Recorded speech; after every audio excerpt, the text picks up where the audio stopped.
Boa noite, pessoal. São 20 horas do dia 12 de abril de 2025, um sábado.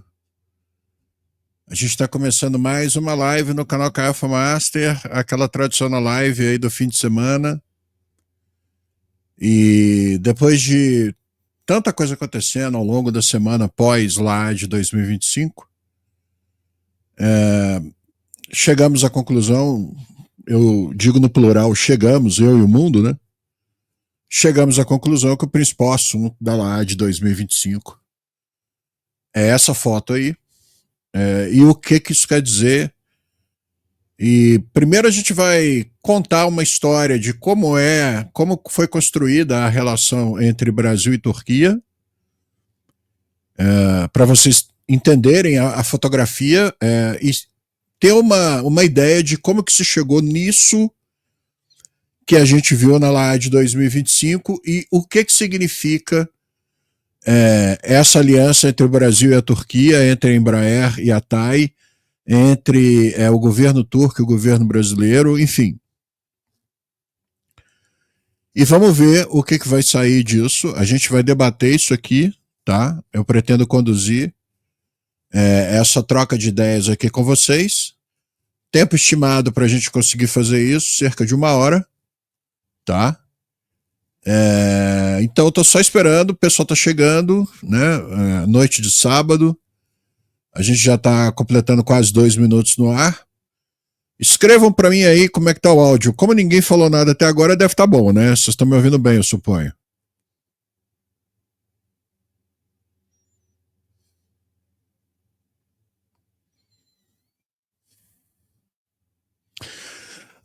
Normal, André. Cara, é normal. O que eu posso te dizer sobre a live do Bastos com o Salles quando você tem the best people in the business falando sobre determinado assunto, esse tipo de coisa, infelizmente, por padrão lixo de internet que a gente tem hoje no Brasil, infelizmente isso aí vai acontecer, cara. Primeiro, os profissionais trabalham e depois a molecada faz o que faz, entendeu?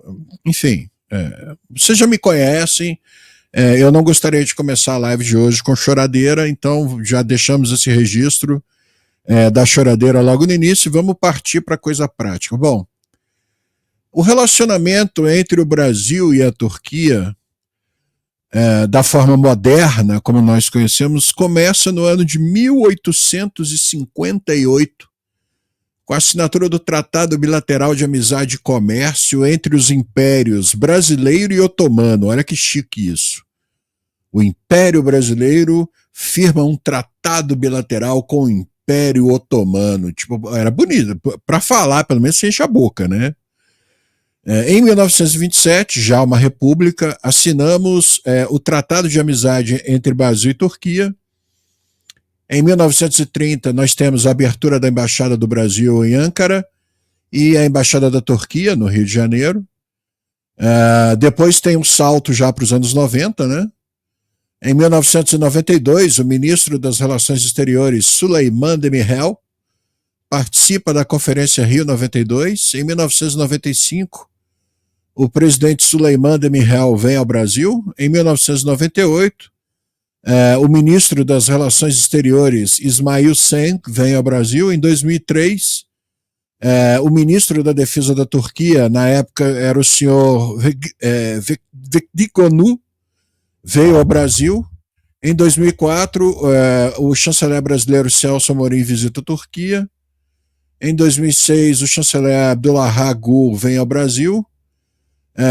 Nesse mesmo ano, no ano de 2009, o ministro das Relações Exteriores, Celso Amorim, visita Istambul para participar do segundo fórum da Aliança das Civilizações.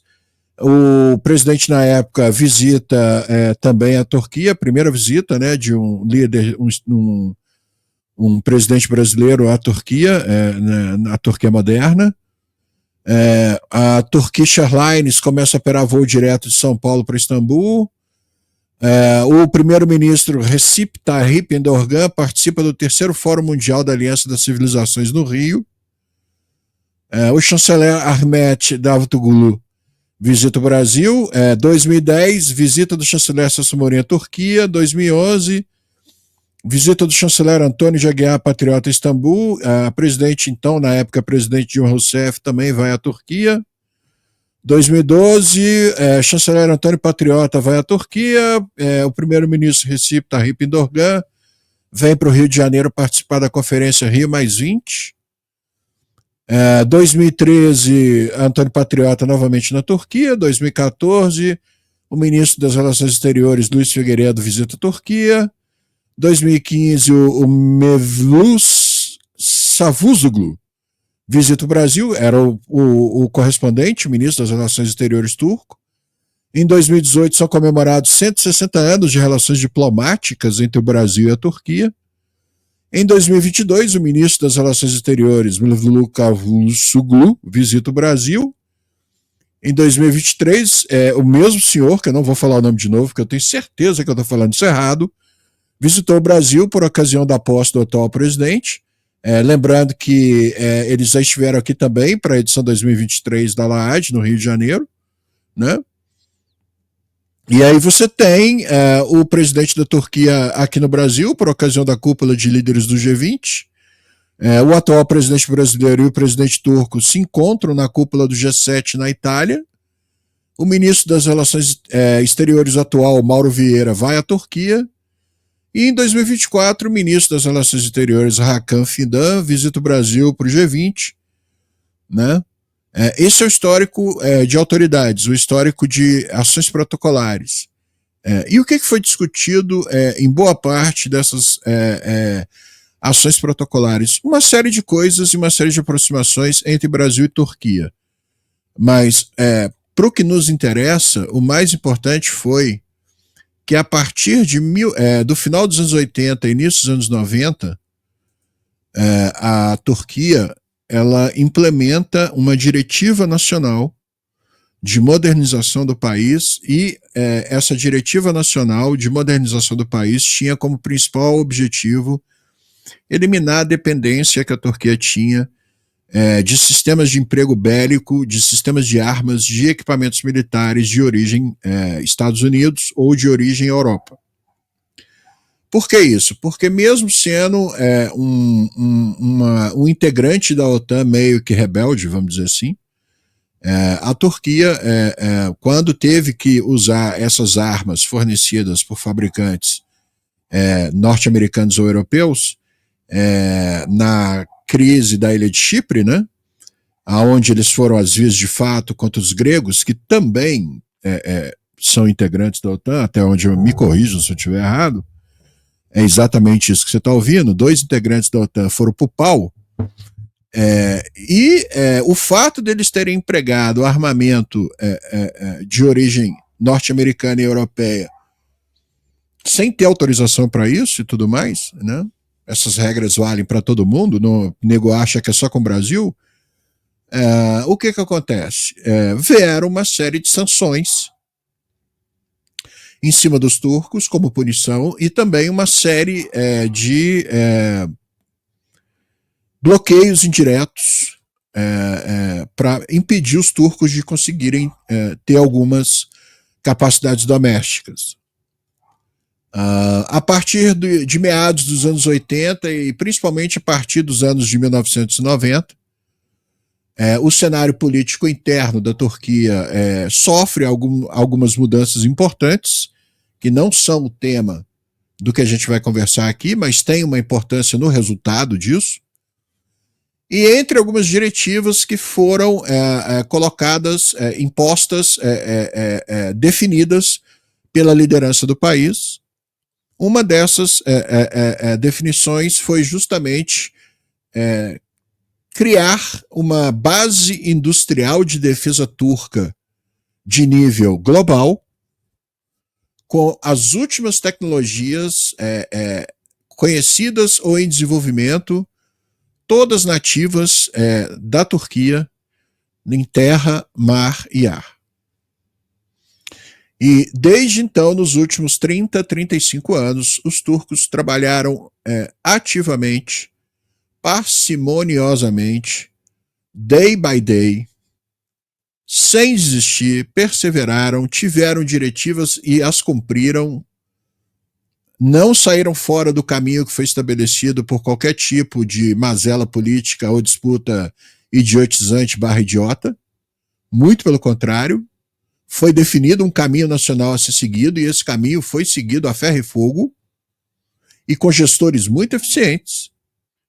E ao final desses 35 anos de processo de desenvolvimento, os turcos apresentam para o mundo hoje uma indústria, uma base industrial de defesa com um amplo portfólio de produtos e dominando capacidades críticas importantíssimas para acabar com a dependência que os turcos tinham de tecnologias militares estrangeiras de origem europeia ou de origem norte-americana, o que inclusive causou durante muito tempo baixa disponibilidade, emprego de material tecnologicamente de segunda linha, e basicamente você tinha o antigo Império Otomano, um dos povos mais orgulhosos, mais vitoriosos da história recente da humanidade, um povo rico, um povo determinado, o povo que tem uma história militar que tem mais de 2.500 anos, no mínimo, provavelmente tem mais, não é?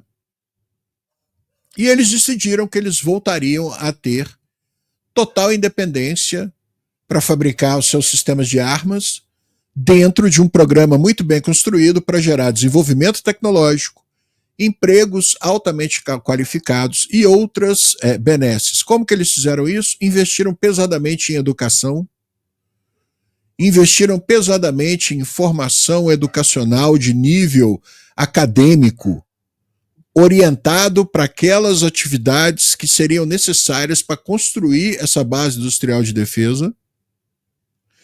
Estabeleceu-se uma relação de tripla hélice de alto nível entre indústria, governo e academia, e sem tergiversar, sem sair do ponto, sem sair da linha mestre, mantendo o que foi determinado e executando aquilo que foi determinado, os turcos conseguiram chegar do outro lado da montanha e apresentarem nesse ano de 2025 uma indústria de defesa, uma base industrial de defesa pujante, tecnologicamente muito, muito bem resolvida, muito desenvolvida, e que vem costurando uma relação de proximidade com o Brasil nos últimos 20 anos, pelo menos. Pedro Escota dizendo aqui que a história dos turcos tem 9.500 anos. Bro, eu sei mais ou menos até uns 2.500 anos, entendeu? 9.500 anos. Eu não estou nesse nível de cabeção ainda, mas eu chego lá.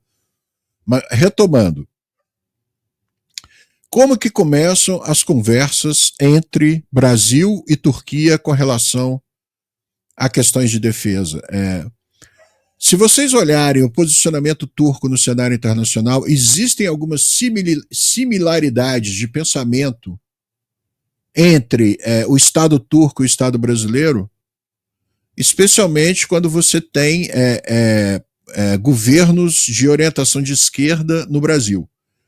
Então toda essa relação que existe com a Turquia, ela começou a ser construída nos primeiros 2 mandatos do atual presidente e no mandato interrompido por impeachment da presidente Dilma Rousseff, né? Mas isso continuou sendo incentivado e continuou sendo construído, mesmo com mudanças na questão de quem está governando o Brasil, até porque, independente de quem está sentado no Palácio X ou Y em Brasília, essa relação é extremamente benéfica para ambos, como eu vou mostrar para vocês hoje, no decorrer dessa live. Então, o que aconteceu?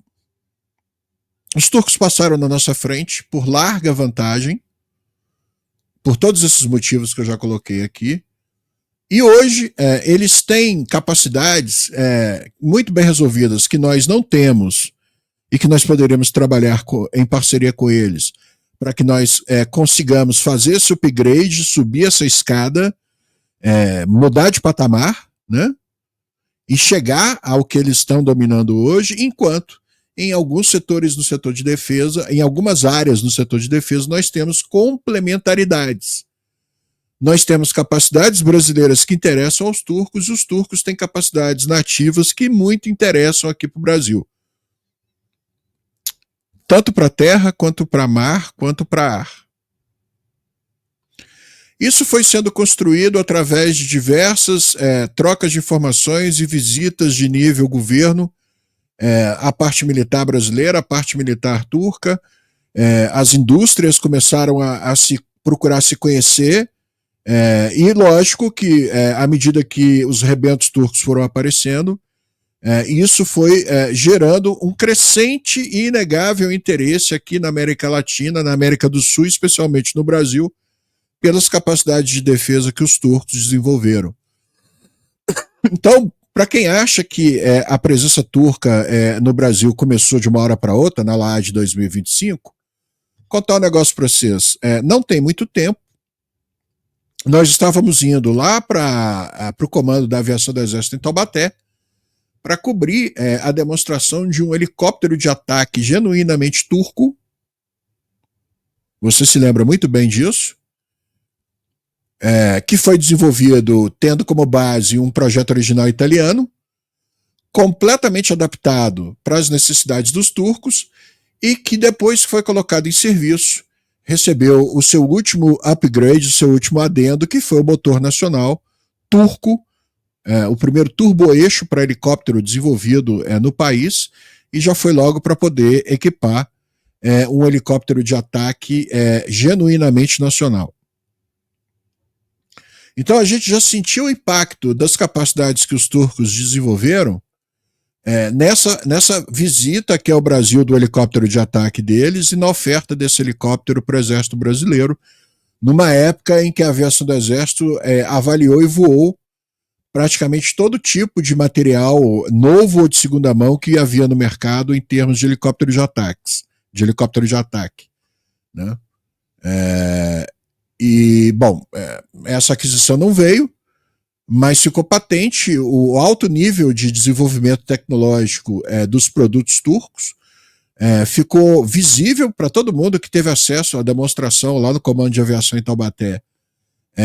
O nível tecnológico muito bem resolvido, tanto do helicóptero quanto dos sistemas de armas que foram desenvolvidos para equipar o helicóptero, todos turcos, né? E um grande cuidado para gerenciar a cadeia de suprimentos para que a maior quantidade possível de componentes críticos fossem produzidos na Turquia, de modo a diminuir o máximo possível a dependência dos turcos para aquisição de componentes críticos, especialmente para motores, mísseis, bombas, sistemas inteligentes, sistemas de comando e controle, capacidade de processamento de grande volume de dados, né, computação dirigida, de alta performance, enfim, tudo isso eles desenvolveram nativamente para eliminar a dependência desse mesmo tipo de tecnologia de origem externa e que deixaria a Turquia numa situação de fragilidade se o fornecedor daquela tecnologia se negasse a continuar prestando o apoio para aquela tecnologia para os turcos por alguma questão geopolítica. O acerto dessa decisão do Estado turco e a capacidade que os turcos tiveram de gerenciar isso de uma forma correta fica muito claro nos resultados que eles estão e vão continuar obtendo. E um grande ensaio do que estaria por vir, que está acontecendo agora, foi uma grande participação dos turcos na Laad de 2023. Só que essa feira ela teve uma característica que foi igual para todo mundo. Ela foi a primeira feira depois do fim da pandemia, do Covid-19. Foi o primeiro grande evento de defesa que teve no Brasil depois do fim da pandemia do Covid-19. E óbvio, houve como eu diria, o evento foi importante, foi uma retomada de um mercado que sofreu muito com a pandemia, né? O pessoal todo que trabalha com eventos, grandes feiras, né, não tinha como trabalhar, não tinha grande evento, tudo proibido. E a volta desse mercado foi muito importante. E uma grande presença dos turcos já tinha sido objeto de análises nossas na Laad de 2023. Porém, sem resultados concretos em termos de grandes anúncios, mas já com uma presença dos turcos muito grande.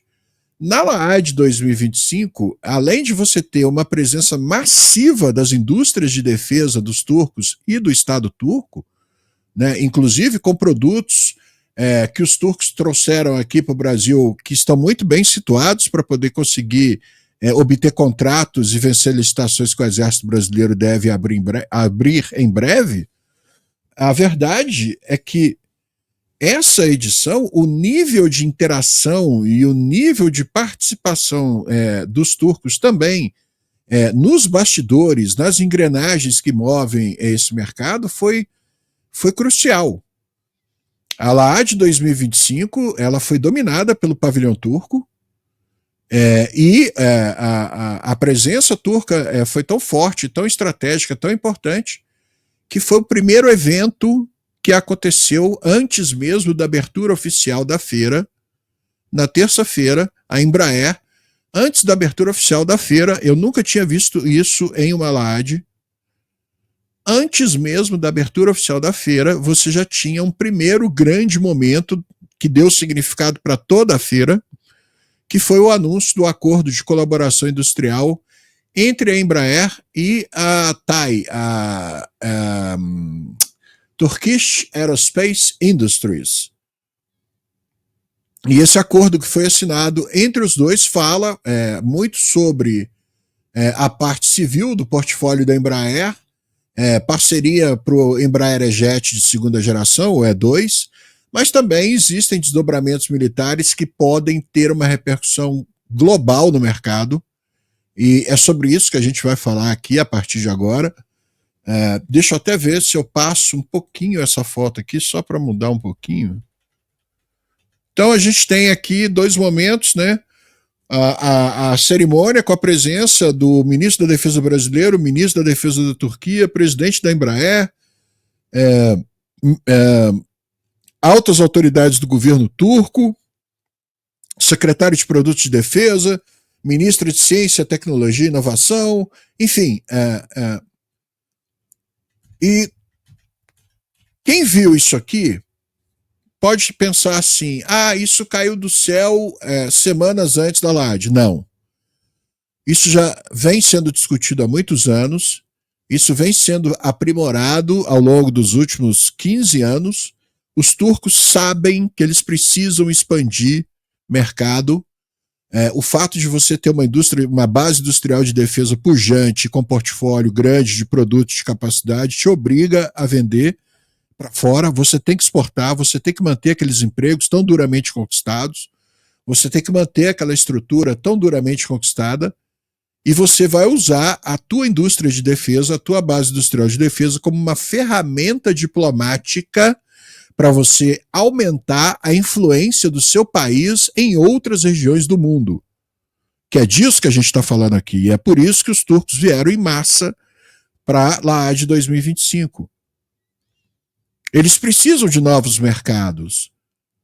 Eles não vão conseguir manter uma indústria de defesa pujante como a que eles construíram somente com vendas internas. Eles têm que exportar. Eles fazem isso? Fazem. Quando nós estivemos na fábrica lá em Sakarya, nós vimos armas 6x6, Cobra 2 e Ural 4x4 sendo fabricado em grandes quantidades para Letônia, Estônia, Lituânia. Eles estão produzindo, eles estão vendendo, eles estão trabalhando em 3 turnos. A fábrica cheia de material, cheia de componente, cheia de coisa para poder produzir bastante veículo, entendeu? Cheia de chapa de aço e tudo. Eles estão em plena atividade. A fumaça está saindo da chaminé.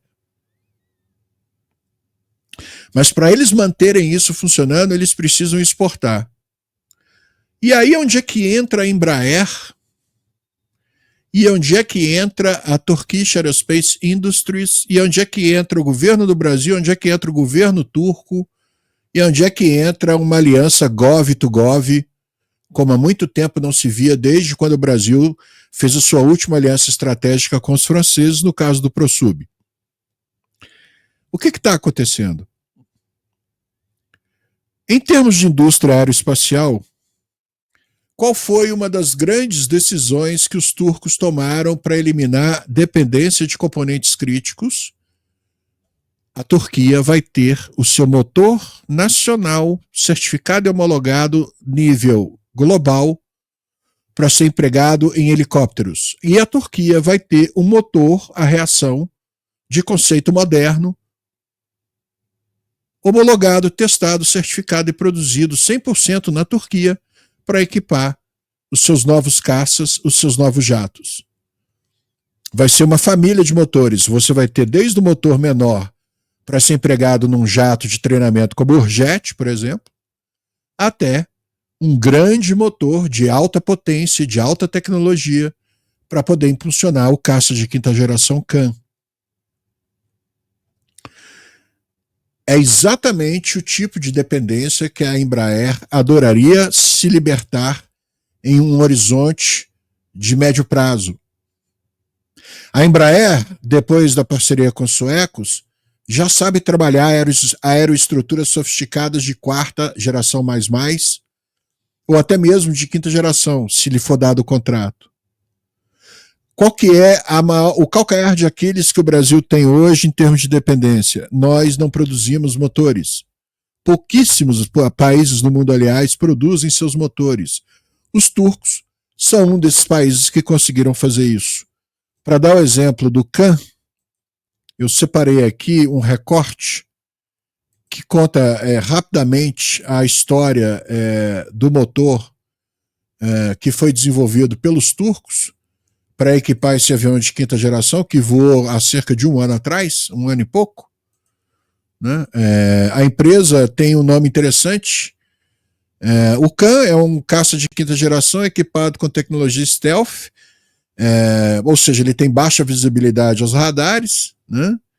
E além da capacidade furtiva, o caça incorpora avanços em manobrabilidade, carga útil, uma aviônica de última geração e integração de sistemas de armas sofisticados, todos produzidos na Turquia, oferecendo assim uma plataforma versátil capaz de executar uma ampla gama de missões.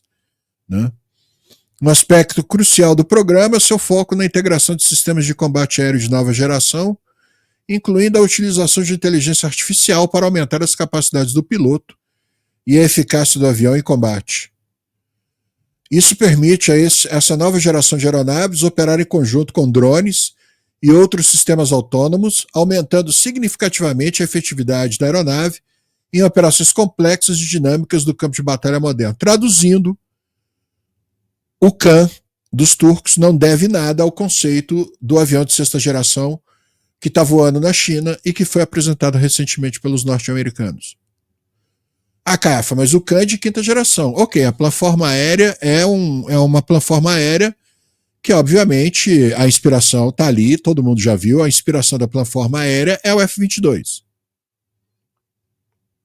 Né? Essa é a plataforma aérea que vai te dar os melhores resultados stealth no menor prazo de tempo. Porque é a plataforma aérea stealth mais conhecida e já está bem datada, inclusive. Mas esse avião é extremamente moderno. E para que os turcos tivessem total controle de uma aeronave desse porte, desse nível, com essas capacidades, eles entenderam que não faria sentido desenvolver tudo isso e colocar nessa aeronave um motor europeu ou um motor americano e você simplesmente ficar com esses aviões no solo, caso você estivesse contrariando alguma vontade ou algum desejo de Washington, D.C. E aí os turcos partiram para o desenvolvimento de um motor nacional. A empresa, em português, a sigla se chama TEI, né? A Turquia tem feito esforços significativos nas últimas décadas para reduzir sua dependência de tecnologia estrangeira no campo militar, especialmente no campo de aviação militar. Um dos principais marcos dessa visão é desenvolver um motor de aeronave nacional que seja capaz de competir globalmente. E aí entra o nome de um grande cientista e engenheiro turco, professor Mahmut Aksit. Ele é o gerente-geral da Tussas Engine Industries, ou TES, que é a empresa que está trabalhando esse motor nacional para o Kan. Né? Ele é o líder do programa do motor de aeronave nativo da Turquia. Eles estão conseguindo progressos fantásticos. O avião já está voando, né? E tem sido mostrado muita eficiência no programa de voo que iniciou. O avião tem voado com uma certa regularidade, já tem inclusive mais protótipos para poder entrar na fila para voar também, para continuar o programa de desenvolvimento. E os turcos eles trabalharam muito para conseguir uma indústria de motores com capacidade de produzir materiais compostos, de usar tecnologias sofisticadas para trabalhar ligas metálicas complexas, para conseguir produzir componentes que vão passar por mudanças muito brutais em termos de temperatura, tração, expansão, retração, carga aplicada. Isso não é fácil de fazer. E os turcos conseguiram desenvolver, com todos esses desafios, os turcos conseguiram desenvolver motores muito bem resolvidos e que não devem nada a contrapartes de outros países no mundo que já dominam essa tecnologia há mais tempo. E a Embraer, quando vê as possibilidades dessa parceria com os turcos, isso é música tocando na orelha dos engenheiros da Embraer. Por quê?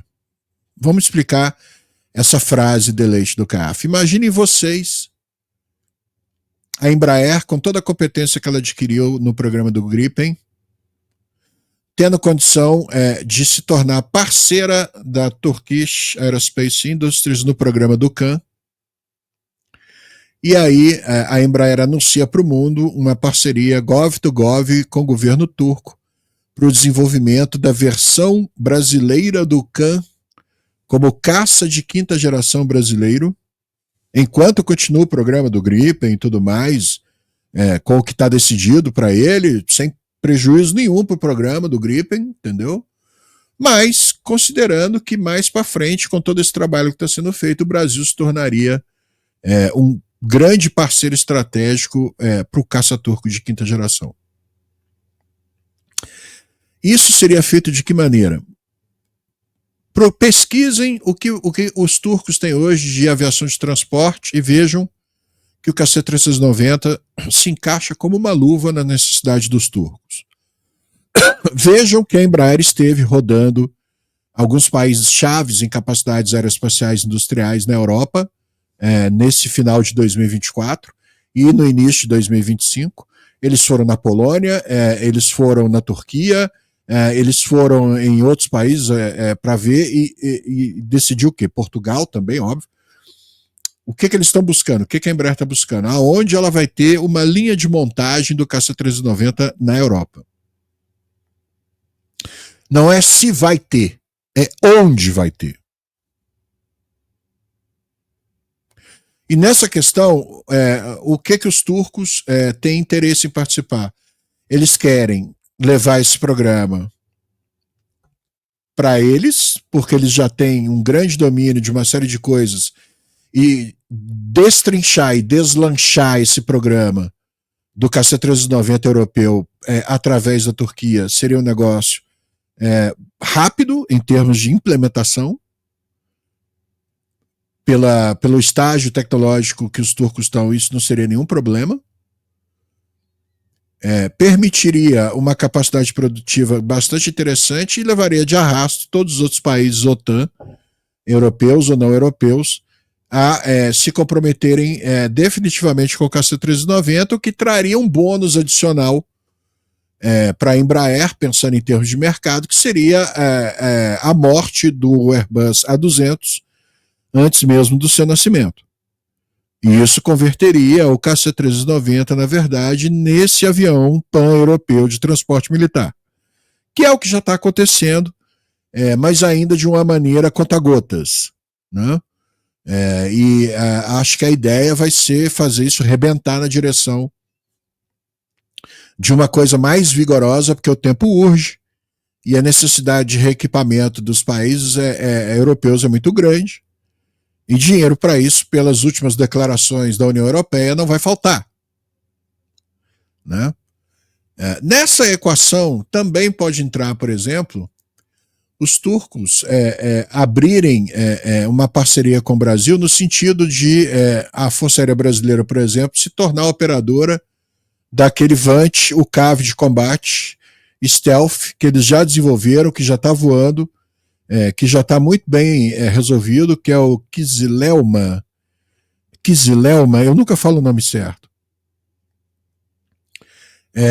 Eu postei a foto que eu fiz no stand da Baykar Bayraktar dessa aeronave.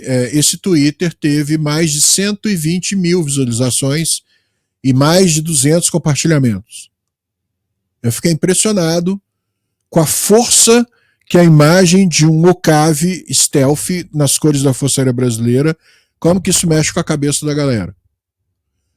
Porque ele por mais que a ExMobil tenha colocado no mercado uma maravilha tecnológica, que é o Nauru 100D, os caras querem drone de combate com um canhão naval de 200 mm pendurado embaixo dele, soltando bomba, trocando, e por aí vai. Né? A turma quer ver coisa explodindo. Mas enfim, essa possibilidade de uma parceria gov-to-gov de longo prazo entre Brasil e Turquia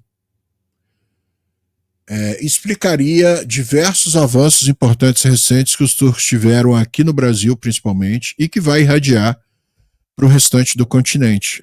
Como acontece sempre quando o Brasil toma uma decisão, o Brasil sinaliza para a América do Sul o caminho a ser seguido. Bom, você tem hoje, por exemplo, os blindados turcos muito bem situados para participar da próxima licitação do Exército Brasileiro para uma viatura de combate, para uma viatura de transporte de infantaria.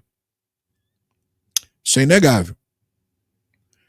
Você tem os turcos muito bem posicionados hoje para fazer acordos sobre drones, porque a Baykar Bayraktar é uma empresa global, top de linha, e qualquer tipo de associação que eles façam com empresas brasileiras aqui, a gente só teria a aprender e a gente conseguiria queimar algumas etapas importantes, principalmente para ter sistemas maiores, mais pesados e com mais capacidade, principalmente capacidade de combate, que é uma demanda comum, aí o pessoal sempre se refere muito a isso e tudo mais, e os turcos já têm isso muito bem resolvido.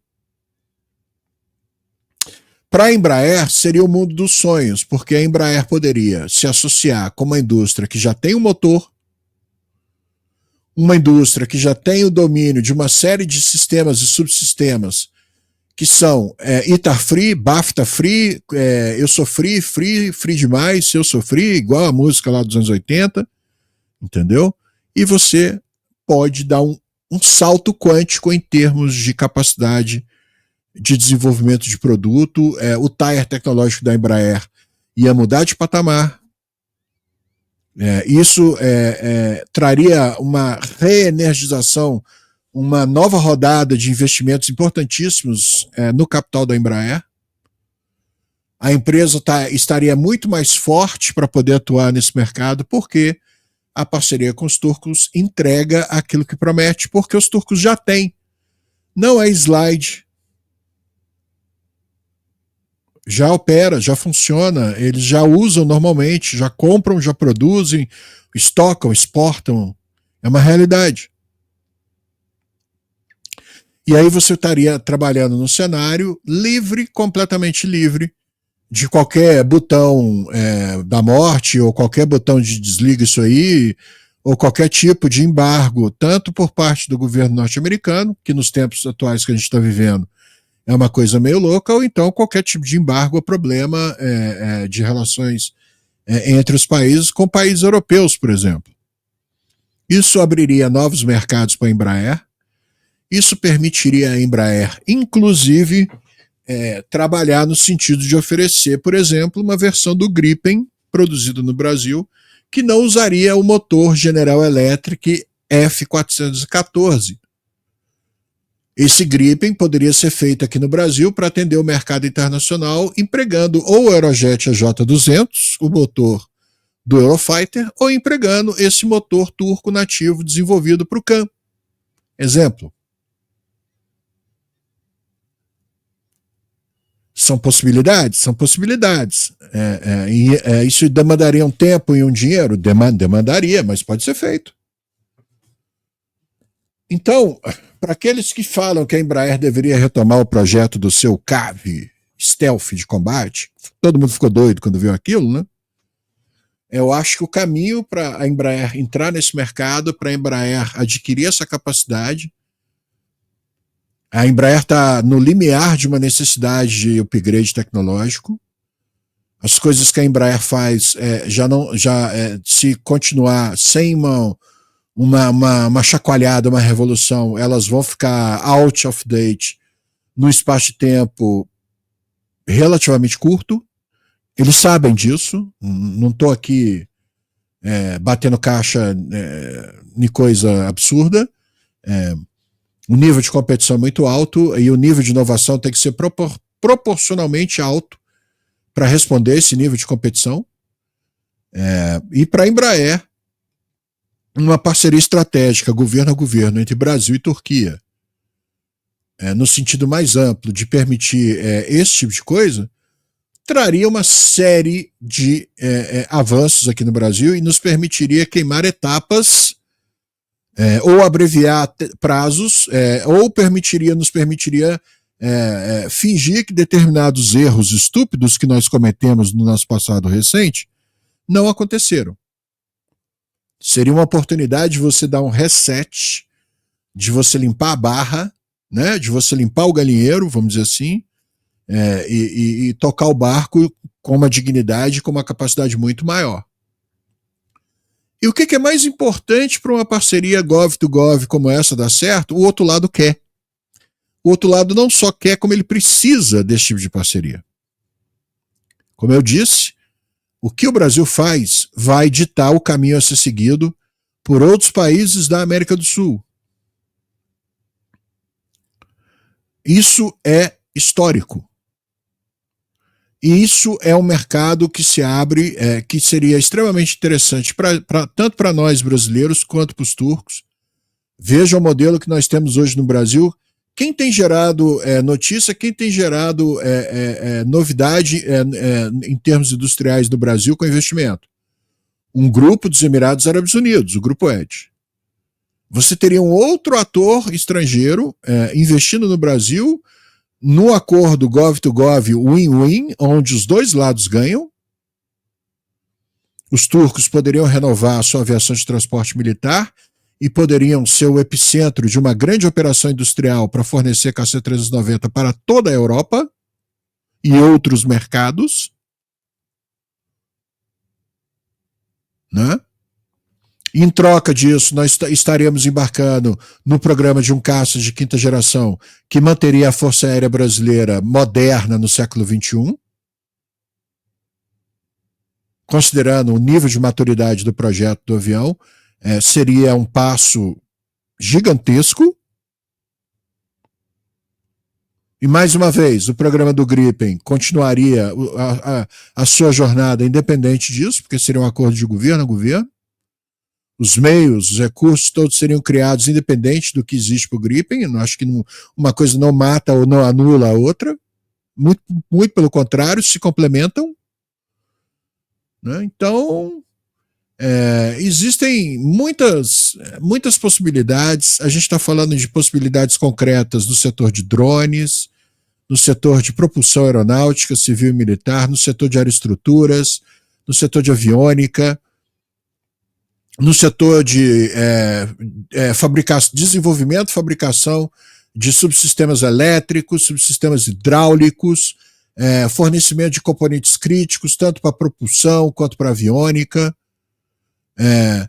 engenharia avançada, o emprego de inteligência artificial para ajudar no desenvolvimento de novos produtos ou nas melhorias necessárias no tempo de vida útil daquele produto. O Brasil trabalha nessa linha muito bem, os turcos também trabalham muito bem nessa linha. Existe uma complementaridade de forma de trabalhar muito interessante entre brasileiros e turcos. A comida lá é boa, a comida aqui também é boa. Até o futebol, eles são tão fanáticos lá como a gente é aqui. Enfim, existem muitas similaridades e principalmente na questão da base industrial de defesa de ambos, existem complementaridades que permitem que todos ganhem. Mais uma vez, sem a questão de embargo, sem a questão de alguém te dizer que você não pode usar isso, não pode usar aquilo, te trazendo uma segurança. É uma parceria industrial que vai gerar empregos no Brasil, efetivamente vai criar empregos no Brasil, e tanto empregos diretos quanto empregos indiretos. Você passa a ter uma cadeia de suprimentos muito melhor organizada e muito melhor funcional aqui no Brasil, porque tem escala. Encomendas de outros países vizinhos certamente virão.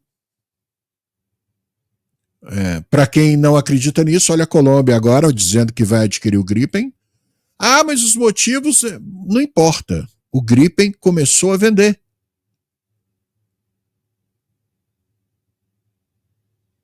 E fica muito claro que esse cenário mundial é um poderoso garoto propaganda para o Gripen. Então, a Embraer está participando de um programa que está, no momento, com a faca e o queijo na mão para encaixar muitas vendas. A gente está vendo, inclusive, Portugal conversando com a Saab para substituir a compra do F-35 por Gripen. Mais uma vez, Portugal poderia ser o launch customer da remotorização do Gripen por outro motor, ou EJ2000, ou até, dependendo do que for, trabalhando também em parceria com os turcos, num triângulo Brasil, Turquia, Portugal. As possibilidades estão aí. As necessidades nós já conhecemos de longa data, não preciso nem ficar batendo boca sobre isso. Como é que é? Wishful things, as coisas absurdas que a gente deseja e que a gente sabe que não vai rolar, todo mundo já sabe o que é que você está falando, que é sério, o que é que você está falando que você está zoando. Ou querendo tirar o caiafa do sério, ou as duas coisas, enfim. Então, o cenário está propício e eu acho extremamente revelador que antes mesmo da abertura oficial da feira, no primeiro dia de feira, a primeira foto que está na primeira foto feita pelos jornalistas, pelos repórteres fotográficos, antes mesmo da abertura, todo mundo fez essa foto aqui, ó, da cerimônia da Embraer e da parceria entre a Embraer e a Turkish Aerospace. Não vai ficar só nisso. Eu posso garantir para vocês que não vai ficar só nisso. Esse primeiro anúncio é a ponta do iceberg de muitas coisas grandiosas que vêm por aí.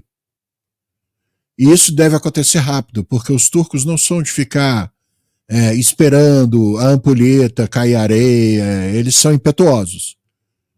Eu acho que o ritmo de trabalho deles deve ser, no mínimo, muito parecido quando é de grupo, entendeu? A gente quer isso para ontem. E se aqui no Brasil o governo não atrapalhar, já ajuda pra caramba se não atrapalhar. Se o governo não atrapalhar, se as empresas e quem for envolvido diretamente com isso, tiver todo mundo sintonizado, que isso vai ser bom para todo mundo no final das contas, olha, as possibilidades são as melhores possíveis. E você estaria com um aliado que ele está literalmente na divisão de dois mundos, é o portão de passagem entre o Ocidente e o Oriente. A tua indústria teria acesso a mercados que antes a gente nunca teve acesso, a gente só ouvia falar. E a recíproca seria verdadeira para eles também, que precisam exportar. Ou seja, nessa coisa de complementaridade, a tua calça combina com a minha camisa e a tua camisa combina com a minha calça, dá para fazer muita coisa. E dá para fazer muita coisa que vai mexer com a cabeça de muita gente, vai mexer com muitos mercados, tanto civil quanto militar.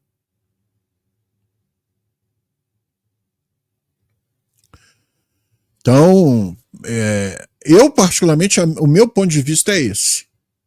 A análise que eu faço é essa. Para mim, o fato mais importante que teve na live, houveram outros, obviamente. Houveram, não existe, Caiafa, para... Aconteceram outras coisas importantes durante a feira, mas não é essa aqui, certamente.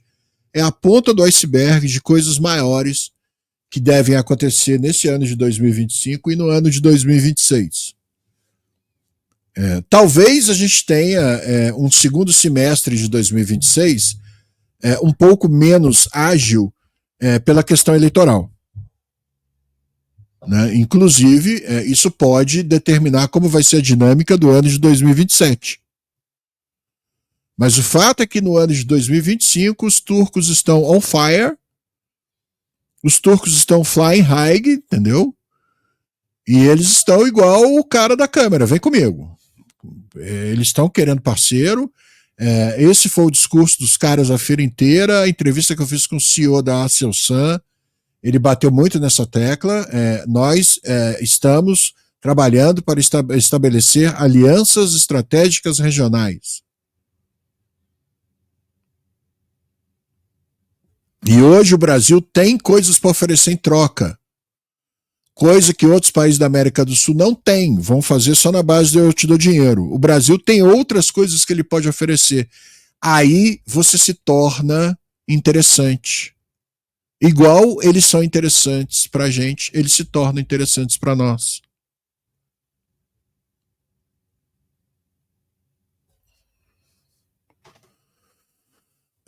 Bom, eu vou responder algumas perguntas, começando pela do Dario.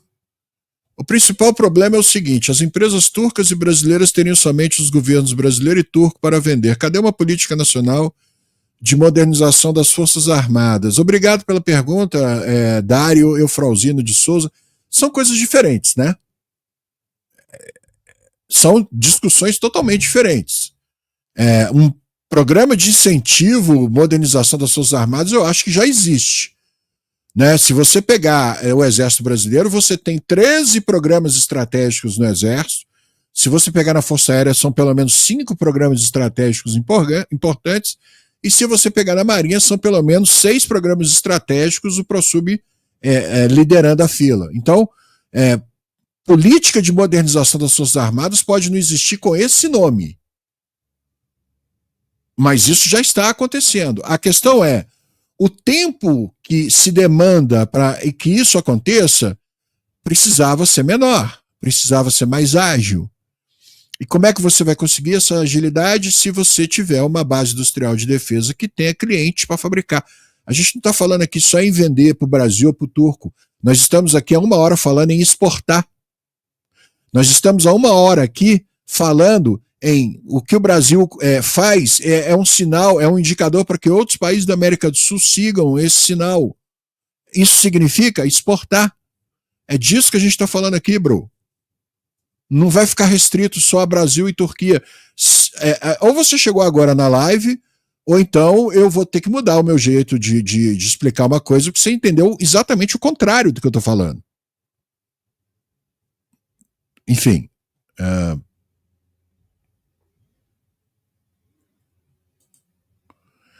Caiafa, você acha que o Brasil deveria propor exercícios conjuntos com países como a Turquia, tal como Claro! Claro, isso é um dos maiores sinais de evolução na diplomacia militar entre países, são exercícios militares conjuntos. Imagina você, o Atlântico, navegando do lado daquele porta-helicópteros, porta-drones dos turcos, o Anadolu, é Anadolu que escreve? Imagina o Atlântico operando do lado daquele navio turco, 0 bala, tinindo de novo. O aprendizado que a Marinha do Brasil não teria. Imagine você se um belo dia sai o anúncio de um acordo estratégico entre turcos e brasileiros para o desenvolvimento de um navio, porta-drones, porta-helicóptero e porta alguma coisa desenvolvido com base no projeto Nanolulu, modificado para o Brasil. Dá para fazer? Dá. Se os dois quiserem, aí que dá mesmo. Vamos lá. Assim como o Brasil influencia na América do Sul, a Turquia influenciaria em quais países na área de defesa? Bom, vamos lá. Na área geográfica próxima, os turcos vendem muito bem. Hoje eles estão tentando fincar uma bandeira de influência turca na Síria, com aquela questão louca toda lá do país que se fragmentou e virou uma bagunça. Né? Tem a questão deles também com o Iraque, aí entra as etnias sem nação, tipo os curdos, aquela coisa toda. Né? Mas eles vendem muito bem. Como eu disse aqui, eles estão vendendo para vários países que entraram para a OTAN recentemente. Nós estivemos na fábrica da Autocar, por exemplo, os caras produzindo loucamente para entregar para Letônia, Estônia e Lituânia. São países que a gente não escuta muito esses nomes desses países, mas, pô, o Arma 6x6, com o número mais alto na linha de produção, era o 676. O Cobra 2, com o número mais alto que a gente viu lá na linha de produção, já era o 700 e não sei quanto. Entendeu? Então, assim, eles estão produzindo loucamente, cara. E a questão da influência, dependendo do mercado que você está atendendo, não é nem pela busca da influência em si, é pela absoluta demanda daquele produto e o fato de que as indústrias europeias não te entregam na velocidade que você quer. Os turcos entregam. Os turcos entregam. Por quê? Porque eles têm um monte de fábrica lá doida para trabalhar, cheia de gente capacitada. Tem capacidade produtiva ociosa. Entendeu? E eles não querem que isso aumente, muito pelo contrário, eles querem levar essa equação para zero. E para fazer isso, eles têm que buscar novos mercados, é o que eles estão fazendo. Eles estão atuando aí no mundo inteiro. No mundo inteiro. Vai ter presença forte dos turcos em praticamente todos os grandes eventos de defesa do calendário global. Eles estavam na Arábia Saudita, eles estavam nos Emirados, eles estavam na Laad. Eles vão estar naquela feira que tem na Colômbia, se eu não me engano. Eles vão estar no México. Enfim, a parte de vender o peixe, eles fazem muito bem. Mas sim, existem alguns países que a Turquia influencia diretamente e que são mercados cativos. Normal. Aqui no Brasil, eu não diria que o Brasil não tem mercado cativo, mas o que ele faz dita o caminho a ser seguido por países vizinhos que não têm condições ou não têm orçamento de defesa para adquirir sistemas de ponta. Sempre soluções mais para segurança interna do que qualquer outra coisa. Né?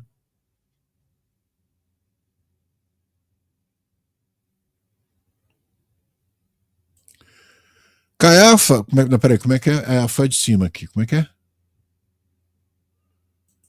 Caiafa, a indústria naval turca é sensacional. Você acha que podemos fechar algum acordo para suprir as necessidades de navios de escolta da Marinha do Brasil? Pablo Gomes com PH. Pablo, eu acho que eu posso te responder da seguinte forma. Nada impede da indústria naval turca conversar com a indústria naval brasileira e num futuro não muito distante você ter o anúncio de algum tipo de parceria para o desenvolvimento de algum tipo de capacidade. Isso não quer dizer que seja necessariamente só navios de escolta. Tá? Você pode trabalhar em outros setores, como eu falei, né? Por exemplo, os turcos fabricam o seu próprio navio aeródromo. Porta-helicóptero, porta-drone, o que for. E parece que o projeto teve êxito. Então eles têm um know-how naval muito sofisticado. A gente pode trabalhar isso a nosso favor? Podemos. Não quer dizer que necessariamente vai ser escolta, pode ser em outros setores. Pode ser até navios maiores do que fragatas. Por exemplo, nós nunca tivemos um destroyer missilístico na Marinha do Brasil. Seria errado sonhar com isso? Errado eu não digo, tem que ser realista. Né? Você não vai ter um navio desse tipo na sua marinha se você não resolver o problema das suas fragatas. E nesse aspecto, o que a indústria turca tem hoje, pode dar liga com o Brasil? Certamente, os produtos turcos são globais, eles estão no mesmo nível do que está sendo oferecido no mercado aí em outros lugares do mundo, absolutamente no mesmo nível. No mesmo nível. Eles não são mais exóticos. Há 15 anos atrás, você via produto turco de defesa, era uma coisa exótica. Hoje não. Eles são globais, os produtos funcionam. Eles estão dentro daquele de mais moderno que tem hoje sendo oferecido no mercado. Eu estou dizendo isso porque eu vi. E depois, pré-LAA de 2023 e de 2023 para cá, nós tivemos um estreitamento de relação com eles, que foi um negócio que nos ensinou muito a respeito do que é a indústria turca de defesa. Nós tivemos a oportunidade de ter uma parceria muito frutífera, por exemplo, com o representante da Baikar aqui no Brasil. Isso nos permitiu, alguns anos atrás, publicar um vídeo inédito, que praticamente ninguém tinha visto ainda, de como é a fábrica da Baikar, lá na Turquia, inclusive com imagens aéreas, mostrando como é que é toda a instalação, como é que ela funciona, o que é que ela faz, né, a capacidade produtiva, uma série de coisas. Nós estamos aprendendo a nos relacionar com essa indústria. Havia um desconhecimento de parte a parte. Acho que o primeiro grande momento foi a LAA de 2023, que, como eu disse, ela só não foi mais impetuosa, ela só não foi mais badalada, ela não teve mais visibilidade, talvez, porque foi a primeira LAA depois do Covid-19, mas a de 2025 entrou com os dois pés nos peitos, mano. A LAA de 2025 entrou igual uma voadora nos peitos. Nós chegamos para ficar, e é isso aí. Então, o mercado está aquecido, existem programas importantes para ser atendidos no Brasil, na Colômbia, no Chile, na Argentina. A Argentina voltou a comprar, coisa que os argentinos não faziam há muito tempo. Nós chegamos ao ponto de ver uma cena ridícula.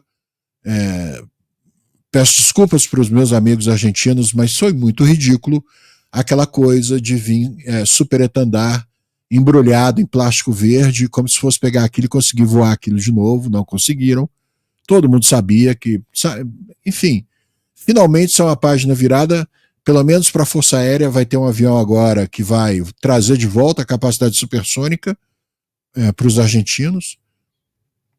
A aviação naval ainda vai ter que se virar um bom tempo ainda com aeronaves obsoletas, mas a hora dela vai chegar também. Então eu acho muito importante que a Argentina tenha saído de um viés de desespero para um viés de comprador. Ainda que tenha comprado inicialmente material usado de segunda mão, mas voltou a ser comprador.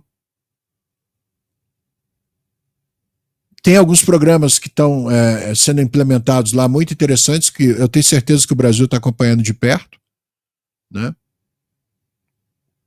Aliás, por falar dos argentinos, eu queria mandar aqui um abraço, tchê. Barbaridade, tchê. Queria mandar um abraço para a turma lá do Centro de Instrução de Blindados, né? Aí a galera tá lá nos simuladores, treinando lá no Centro de Instrução de Blindados, né? Molecada sentando aço.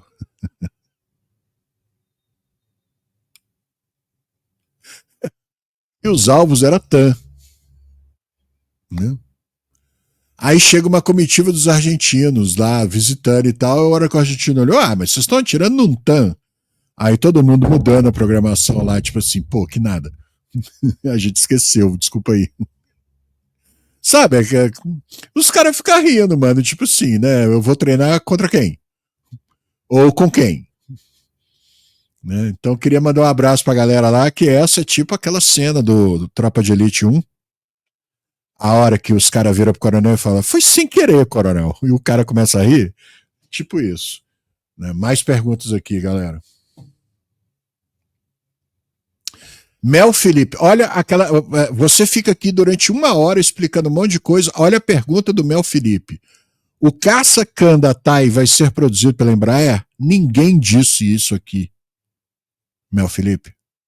O que a gente disse é que foi estabelecida uma parceria industrial entre a Embraer e a Turkish Aerospace Industries, que se no primeiro momento ela vai cuidar só de coisas relativas à aviação comercial, ela está sendo trabalhada nos bastidores para trazer grandes anúncios do setor militar.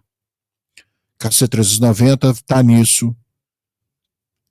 Outros desenvolvimentos militares no setor de drones e o CAVES e a tecnologia stealth também estão nisso. E sim, pode ser que no futuro, não muito distante, pode ser que venha a existir algum tipo de parceria entre o Brasil e a Turquia para que o Brasil venha a aderir ao programa do CAN de quinta geração turco. Isso não vai acontecer agora, nem ninguém está afirmando isso aqui na live. O que nós estamos explicando é o histórico da parceria entre Brasil e Turquia, qual é a motivação dos turcos para virem oferecer o que eles estão oferecendo aqui no Brasil e qual é o histórico e a motivação brasileira para fazer uma parceria estratégica com os turcos. É disso que a gente está falando. É precipitado, é totalmente precipitado afirmar que nós vamos comprar ou vamos produzir o CAN aqui no Brasil. Se eu te frustrei com a minha resposta, me desculpa, mas eu seria irresponsável se eu te falasse isso só porque você quer ouvir isso. Calma. As coisas têm que acontecer primeiro para a gente falar sobre elas depois. Tem muita calma nessa hora. Caiafa, você acha que a Embraer pode entrar na produção de helicópteros com os turcos? Nós já temos uma fábrica de helicópteros no Brasil que é a Elibraz, né, Flávio Henrique? Acho que na parte de helicópteros não, mesmo porque o helicóptero de combate hoje ele está passando por um momento em que ele está sendo pesadamente questionado. Se realmente o helicóptero de ataque vale o dinheiro que ele custa. Enfim, eu diria que as lições da Ucrânia estão tornando determinados sistemas de armas, que até outro dia eram inquestionáveis, a guerra na Ucrânia está tornando determinados sistemas de armas cada dia mais questionáveis. Então eu acho que seria precipitado a gente falar em uma parceria da Embraer com a questão de helicópteros, mesmo porque o grande barato da Embraer é a Asofix. A Embraer está entrando em asa rotativa agora com o eVTOL, mas numa proposta totalmente nova e completamente diferente de helicóptero militar, né?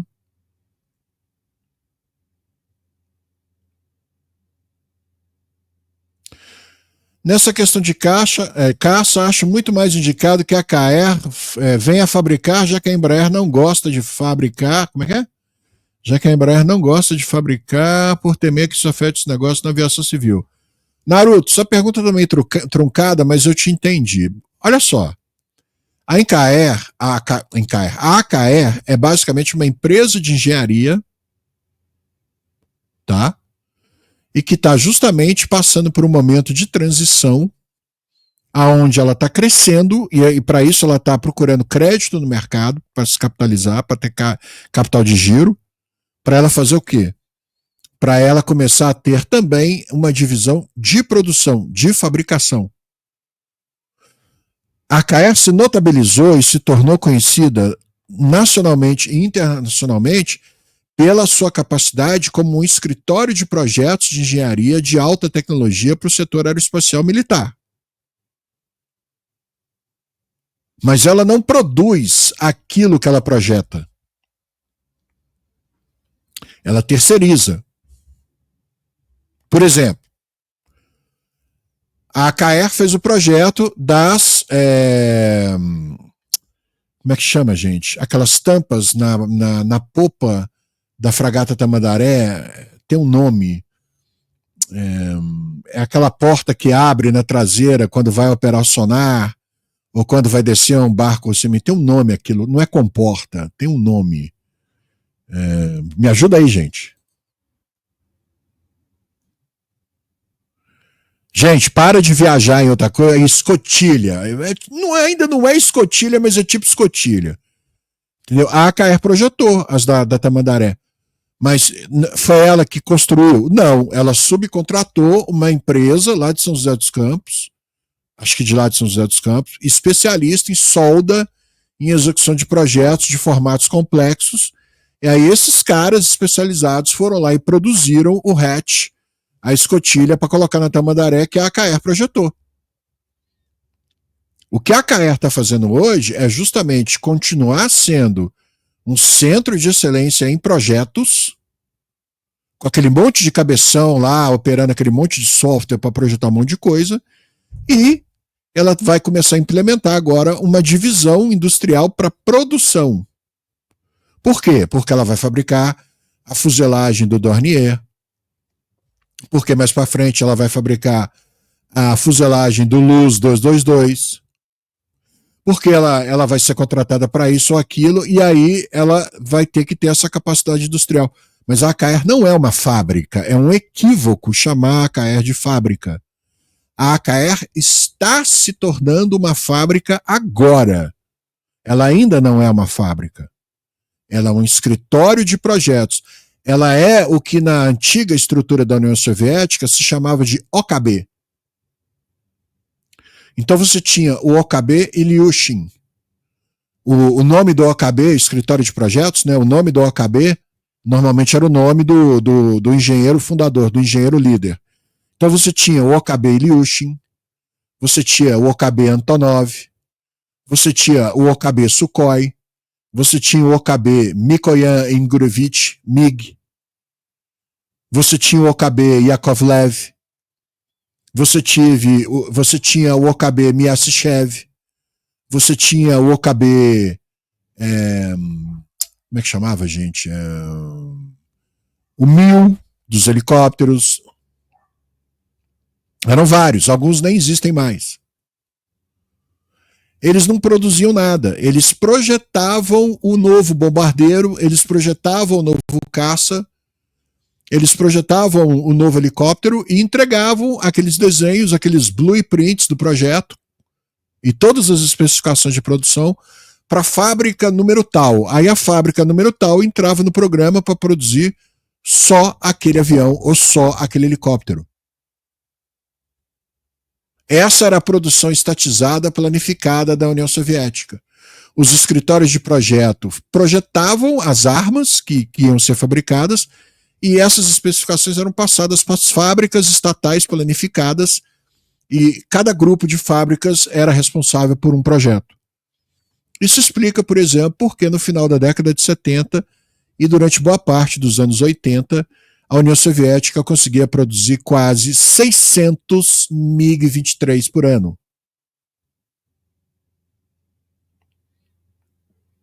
Em qualquer país do mundo, você conseguir fabricar 600 aviões do nível do MiG-23 por ano, vocês conseguem imaginar o tamanho dessas fábricas planificadas e estatizadas. Eram instituições gigantescas, monolíticas.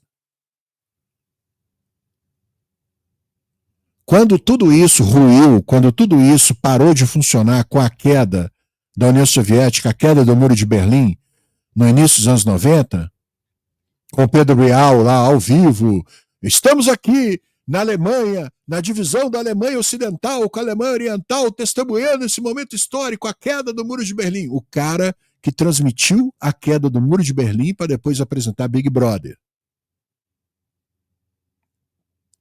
Mas quando ele estava lá transmitindo isso, todas essas fábricas gigantescas pararam, o dinheiro parou de entrar, elas pararam, elas viraram poeira e cocô de pombo de um dia para o outro. E isso foi na União Soviética inteira. Quem aqui já viu aquele filme O Senhor das Armas, com Nicolas Cage? Aquilo não é ficção. Lógico, o personagem dele tem alguns exageros, mas aquilo não é ficção. Vimpel para 2 mísseis. Vocês podem imaginar aquela quantidade de fábrica que a União Soviética tinha produzindo arma, tanque, fuzil, artilharia, não sei o que, tudo parou de funcionar de uma hora para outra. E os estoques do que já tinha sido produzido começou a ser vendido no mercado negro. Porque todo mundo ficou sem trabalho, todo mundo ficou desempregado. Parou, quebrou. De uma hora para outra, assim, ó. Pum! Os anos 90 são considerados a década perdida da Rússia. Foi a época do Boris Yeltsin, cachaceiro, e da máfia russa controlando o destino do país, e demorou 10 anos para a Rússia se reencontrar. Até que no início dos anos 2000, um camarada chamado Vladimir Putin chega ao poder e o resto você já conhece a história. Né?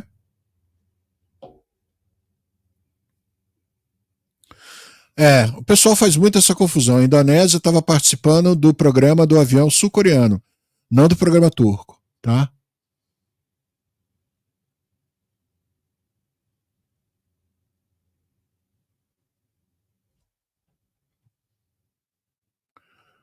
Olha, os que existem foram todos reformados recentemente pela Columbus Engenharia, que é o pessoal, engenheiros ex-Ingesa. Os poucos exemplares que existem foram reformados lá no Arsenal de Guerra de São Paulo. Inclusive um deles foi exibido na Mostra BID Brasil no final do ano passado com uma instalação do Max 1.2, com um reparo para disparo do Max 1.2 no teto, assim, tal. Mas o Chivunk não vai passar daquele lote que foi produzido. Os veículos que existiam, acho que 12 ou 16, um número assim, eles foram todos eles reconstruídos e reformados pela Columbus Engenharia, usando a capacidade industrial lá do Arsenal de Guerra de São Paulo, e ficaram zero bala. Zero bala. Mas não vai ter mais, não.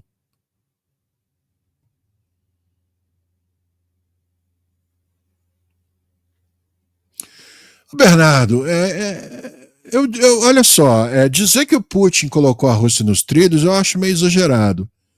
Eu diria para você que ele foi um tremendo oportunista que tinha os dossiês certos e sabia os segredos errados das pessoas mais influentes daquela época da oligarquia russa, e ele soube manejar, chantagear, matar e coagir esse pessoal de uma maneira magistral para assim impor a visão dele do que a Rússia deveria ser.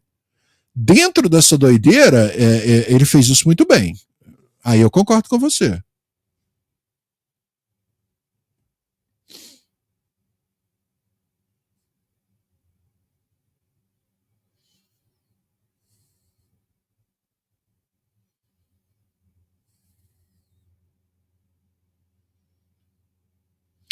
Boa noite, Caiafa. Se o Brasil adquirir o Tupar e mais para frente ter verba para um tanque pesado, o MBT Altai seria a melhor opção. Ele também está free. William Jimenez, vamos uma coisa de cada vez. Eu acho que falar em tanque pesado para o Exército Brasileiro no momento é que claramente já ficou visível para todo mundo que não tem dinheiro para isso. Como é que fala quando o cara gosta de sofrer? Isso é sadomasoquismo, velho. Veja que o exército desceu do tamanco das suas convicções e abriu mão de um carro de combate pesado e foi na direção de um veículo médio, justamente primeiro porque ele entendeu que a infraestrutura do país não tornaria esse veículo possível de ser operado com eficácia em todo o território nacional com rapidez. E segundo, cada tonelada que você adiciona no peso de um veículo é mais footprint logístico e mais dinheiro que você vai gastar. E o Exército sabe que ele não tem orçamento e não tem condições de manter um veículo na casa de 60 ou mais toneladas. Não temos. Não temos. As pontes Ribbon Bridge que nós temos não são acima de 60 toneladas. Nós teremos que comprar todas elas de novo. Só isso aí tu já ferrou a engenharia de combate. As pontes móveis que nós temos, lançáveis por veículos blindados, também não suportam esse peso. Nós teremos que comprar toda uma nova família de veículos socorro, resgate, lança-pontes, não sei o quê. Então não é só o veículo. Vocês focam muito no carro de combate. Por quê? Porque ele tem uma torre top, porque ele tem um canhão de 130 milímetros, porque ele pode pegar o lobo e mastigar ele, cuspir os dentes, não sei o que e tal. Vocês focam muito no veículo, mas vocês não pensam em todas as outras coisas que você tem que ter além do veículo. E o Exército Brasileiro já fez essa conta e viu que ele não tem como adquirir e manter um carro de combate com mais de 60 toneladas. Não tem, não adianta, pode falar o que for, sabe? Como a gente falava quando a gente era criança, pode tirar as calças e cagar aí. Não tem, não adianta. Pode me xingar, pode falar que eu sou rabugento, que eu corto barato. Não tem como. Nem se for usado, dado de presente. O carro mais pesado que a gente conseguiu operar aqui, o M60A3 TTS, nunca conseguiu desenvolver o máximo das potencialidades dele aqui, justamente por isso. Nunca tinha grana para ele, mesmo tendo sido doação.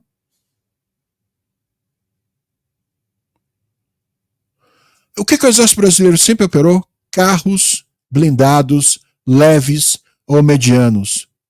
Nós ficamos 40 anos brincando de guerra com a M41 Walker Bulldog.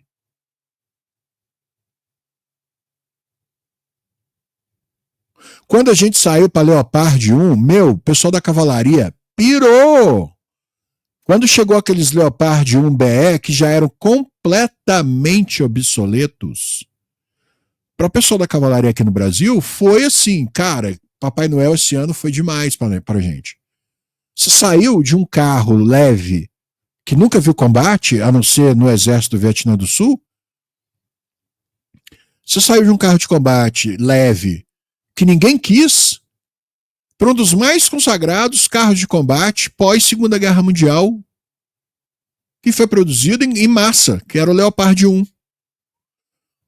Como nós nunca tínhamos possuído e operado um veículo desse nível, o que aconteceu? Nós destruímos a frota de Leopard 1BE rapidamente, porque nós não sabíamos operar um carro de combate desse porte, desse nível. Ele era infinitamente mais complexo, mais pesado, mais isso, mais aquilo, do que os M41 aos quais nós estávamos habituados.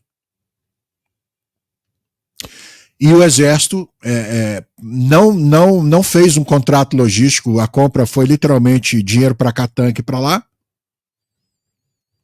E aí a gente teve a oportunidade de ser redimido desse erro quando nós conseguimos comprar a reserva estratégica de Leopard 1 a 5, que estava em melhores condições que o exército alemão, simplesmente no momento de, sei lá, acho que eles estavam muito doidos no dia, eles resolveram vender para a gente. E nós compramos 260 veículos Leopard 1 a 5 em excelentes condições, incluindo lança-ponte, engenharia, resgate, sei mais o quê. 220 veículos de combate, mais 40 veículos utilitários. E depois ainda conseguimos comprar uma frota de 30 e tantos Gepard. Outro momento que os alemães deviam estar muito doidos. Que bom que eles estavam muito doidos, que eles venderam pra gente. E para cada uma dessas compras veio o aprendizado de coisas que nós tínhamos que ter e que nós nem sabíamos que nós tínhamos que ter, porque a gente nunca tinha tido um tanque daquele nível. O grande legado que o Leopard 1 deixa no Exército Brasileiro é: a gente teve o primeiro carro de combate de verdade depois dos anos 2000. E agora o Exército viu que se ele quiser comprar equipamento novo, equipamento zero, não dá para comprar o tanque de 60 toneladas. É inviável. E o Exército está engolindo em seco. O Exército está descendo do tamanco do seu tamanho e chegou à conclusão de que, ok, então nós vamos comprar um veículo médio, mas nós vamos comprar um veículo médio dentro das nossas especificações e que seja o que de mais moderno existir no mercado nessa opção. É um veículo com conceito de família, com um chassi standard, que pode ser usado para gerar várias versões, e com esse chassi standard, você vai ter um veículo de combate de infantaria, você vai ter um veículo de combate, um carro de combate mediano, sendo que esse veículo pode começar com proteção na casa de 30 a 35 toneladas métricas, que é um valor baixo, se comparado com os mastodontes de 60 e mais toneladas, e você pode subir esse nível de proteção até 45 toneladas. Lembrando que quanto mais peso você colocar no seu carro de combate ou no seu veículo de infantaria, maior vai ser o seu gasto com footprint logístico. Peso significa dinheiro. Quanto mais peso você adiciona no processo, mais dinheiro você vai ter que colocar no processo. Isso inclui pranchas rodoviárias para transportar os veículos, já que aqui o Brasil abriu mão de ferrovia, nós transportamos os nossos veículos blindados em pranchas automotivas. Ia ter que trocar prancha, ter que trocar caminhão, ia ter que trocar tudo. Por quê? Porque as que nós temos não conseguem transportar um carro de 60 toneladas. Só que a galera só enxerga o tanque. Ah, não, porque esse tem canhão de 130 milímetros, é o bicho. Como é que você vai botar ele em cima de uma prancha? Como é que você vai levar para algum lugar do Brasil? Como é que ele vai passar numa ponte? Como é que você vai usar o modal ferroviário se ele é mais largo que os túneis ferroviários que tem no Brasil? Tudo isso tem que ser levado em conta. Não adianta o seu gosto único e exclusivo com considerações do tipo: ah, eu queria o Leopard 2 porque ele é bonito. Não é isso que determina a escolha de um sistema de armas. Nunca foi e nunca vai ser. Existem outras questões que vêm muito antes dessa. E são essas questões que, na maioria das vezes, o pessoal seletivamente esquece, que vão determinar o escolhido. E é fato que, da maneira como nós estamos hoje, se sair o programa do médio May Battle Tank, já levanta a mão para o céu, porque isso vai ser um upgrade sensacional, com grandes possibilidades de expansão, e quem sabe, num médio prazo, depois de resolver esse problema e já ter feito alguns giros, a gente consiga introduzir um núcleo de excelência com pelo menos um regimento ou dois de carros de combate, equipado com um carro mais capaz e mais pesado. Mas agora, com o nível de infraestrutura que nós temos e com a necessidade de renovar o que nós temos sem ter que trocar tudo, falar em veículos de mais de 60 toneladas é delírio. Não tem dinheiro para isso. Veículos de mais de 60 toneladas você vai ter que trocar prancha, ponte, a engenharia de combate toda vai ter que trocar seu equipamento. Não tem dinheiro para fazer isso. Vamos ser realistas. Não é só o que a gente deseja, é o que você pode fazer. Infelizmente.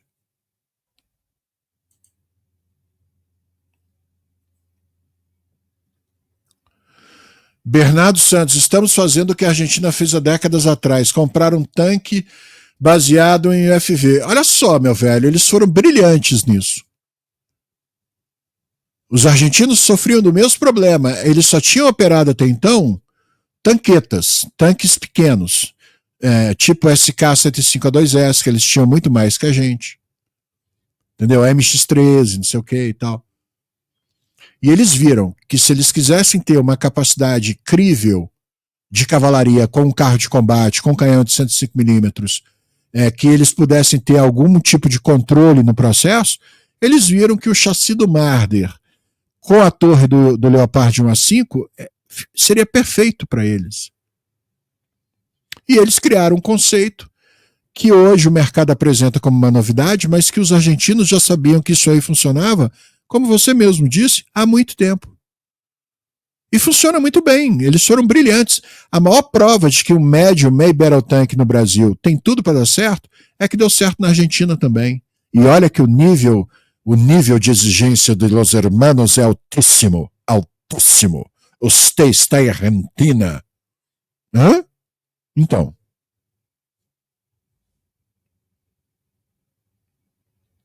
Deixa eu ver aqui. Superchat. Onde que eu vejo superchat mesmo? Ah, sim. Rafael Fladubai.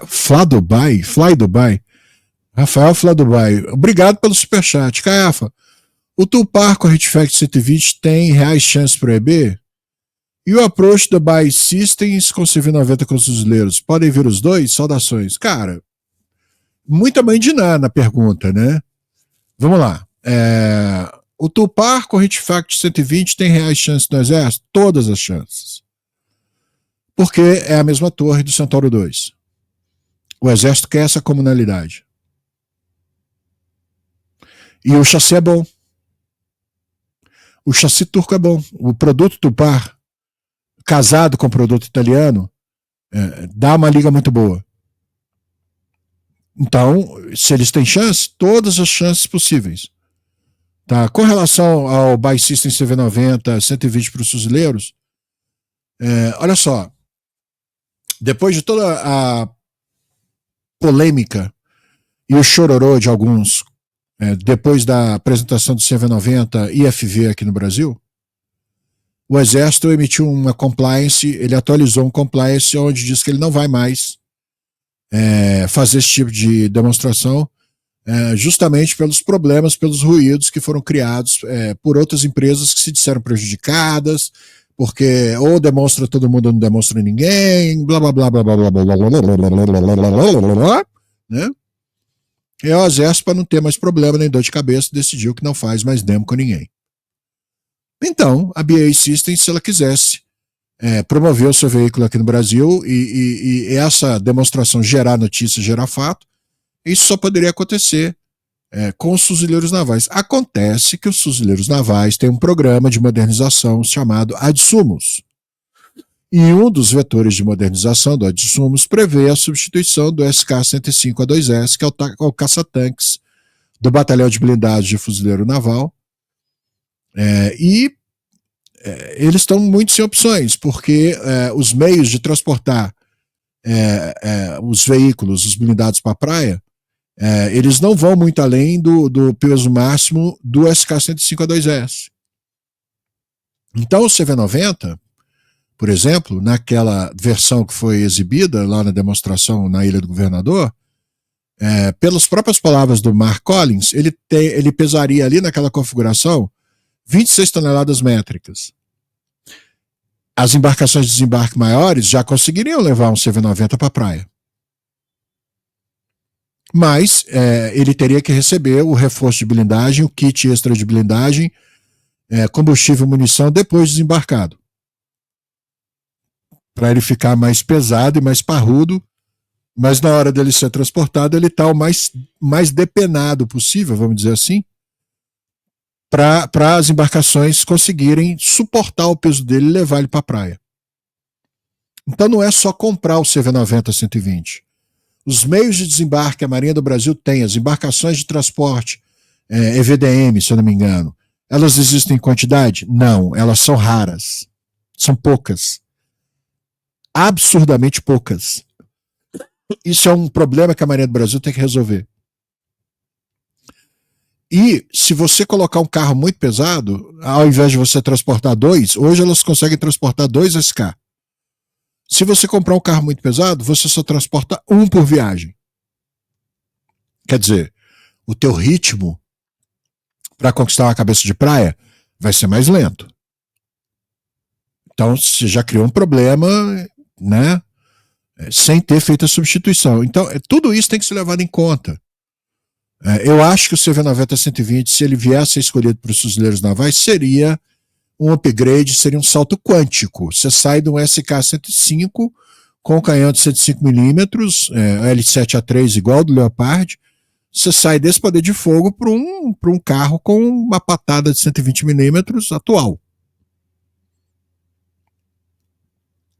E que traz uma flexibilidade de poder transportar tropas junto com a tripulação do carro.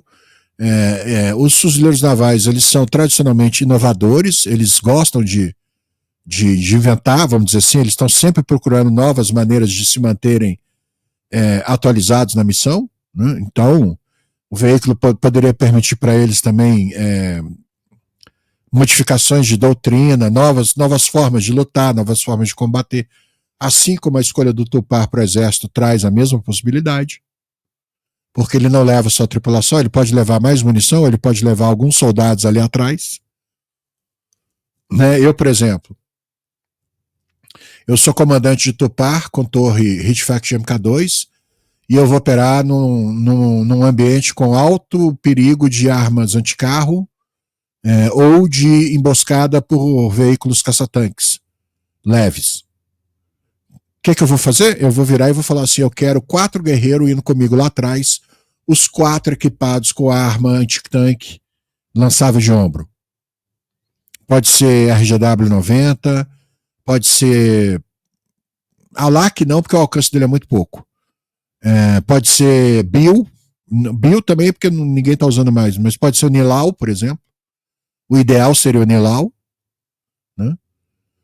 E aí, quando você chega numa região onde você vê que o terreno favorece uma emboscada pelo inimigo, você desembarca esses caras e eles vão flanquear a posição, entendeu? E vão encontrar pontos de tiro onde eles consigam fazer fogo cruzado, para na hora que o Tupar estiver em movimento, que o cara sair da toca dele para dar o tiro, ele toma um tiro primeiro da infantaria que o Tupar estava transportando, porque a emboscada virou contra a emboscada. Esse tipo de tática dá para você fazer com o Tupar. E isso, para os exércitos do século XXI, vai fazer toda a diferença. Pode não ser o cara com uma arma de carro, pode ser um operador de drone. O comandante do Tupar precisa de ter um conhecimento melhor da situação tática no terreno. Ele bate no ombro do guerreiro que tá lá atrás, ô véi, desce com o seu drone aí e faz tua mágica. Aí o maluco sai lá pela porta traseira, entendeu? Lança o drone dele, e em questão de 5 minutos ele já tem uma visualização do quadro tático a 5 quilômetros em volta dele, em todas as direções. Consciência situacional no campo de combate, principalmente à noite, vale ouro. Principalmente porque evita você atirar num amigo seu. Você vai ter certeza que você está atirando no inimigo. O Tupar permite você levar o cara do drone. O Tupar permite você levar o cara da arma antitanque. O Tupar permite você levar um cara que pode ser um coringa na tripulação. Se alguém for ferido, ele está treinado para fazer a mesma função e ele ainda pode auxiliar na manutenção do veículo, por exemplo. São várias as possibilidades, tá? Então, sim, o Tupar tem uma grande possibilidade, ele tem chances. Já a questão dos fuzileiros navais, tem que ver quando que eles vão ter verba e quando que o Adsumos vai poder fazer essa aquisição. Eu acho que por hora talvez demore um pouco. No caso dos fuzileiros, né?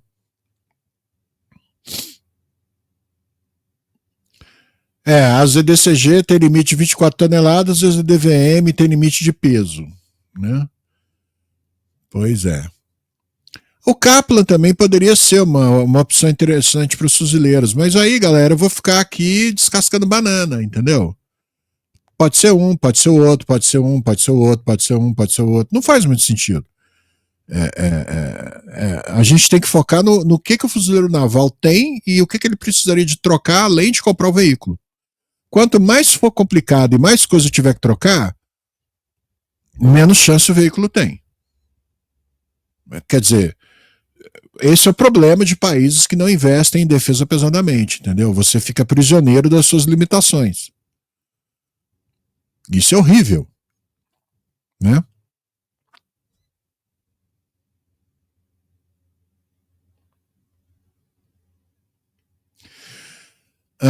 Tudo acontecendo da maneira como a gente prevê e o contrato do Centauro 2 sendo assinado, a torre seria produzida no estado do Rio de Janeiro.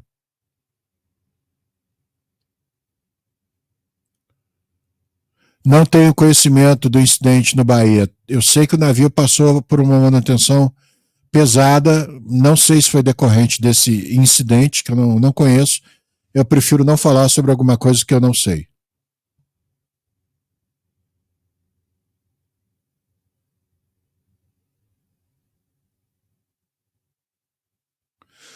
Olha, faz todo sentido, tá? Eu acho que os fuzileiros terem blindado só sobre rodas faz todo sentido. Agora, em alguns momentos, talvez eles precisem de uma esteira.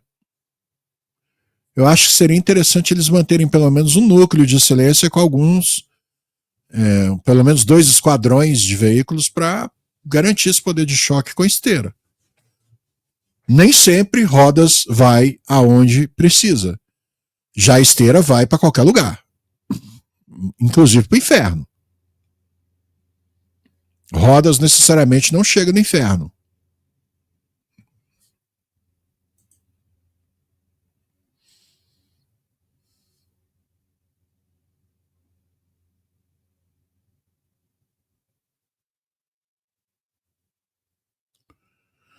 Jonas Arantes, Caiafa, a Turquia tem submarino nuclear? Não. Dominam a tecnologia nuclear em que nível? O mesmo nível nosso. A Turquia desenvolveu um programa para energia nuclear de uso para fins pacíficos. E também sofreu muito problema de embargo e areia jogada nos olhos, igual fizeram com a gente. Nesse ponto, nós somos muito parecidos. Eles ainda não têm emprego de energia nuclear para fins militares. Talvez o Brasil esteja sendo um dos poucos países aí que está tentando alguma coisa nessa linha com o Álvaro Alberto. Rogério Priviteira, fale alguma coisa sobre as esteiras de borracha. São realmente interessantes? Bom, a primeira coisa que eu te digo é que elas não são de borracha. Elas são de um material que parece borracha. Então ali você tem produtos vulcanizados que lembram a borracha. Você tem metal em pó prensado ali dentro a grandes temperaturas. Aquelas esteiras elas são feitas em fornos. Elas são prensadas a altíssimas temperaturas para ficar com aquele formato. Elas têm uma composição. Ali tem tipos especiais de borracha, fibra de carbono, metal em pó que vai virar liga metálica para dar tração, para dar resistência. Então, assim, ela tem a mesma capacidade da esteira de aço, porém, ela não produz o mesmo nível de ruído que a esteira tradicional produz. Ela torna o veículo extremamente silencioso. Agora, é evidente que para determinados tipos de terreno você vai ser obrigado a usar esteira de aço, porque a durabilidade dessa esteira de material composto, vamos chamar assim, é menor. Ela é especialmente indicada para quando você vai operar em neve, em invernos severos, né? E aí você com a esteira de compostos, você consegue ter mais tração, você vai patinar menos, enfim. Cada caso é um caso. Eu acho que aqui no Brasil ela seria muito boa para ser empregada em ambiente urbano de combate. Né? Ela não danifica o asfalto, ou pelo menos danifica menos que a esteira de aço. Né? Mas aí é questão de aplicabilidade versus execuibilidade. Não sei se o Brasil usaria a esteira composta. Eu acho que provavelmente a gente usaria a esteira tradicional. Né?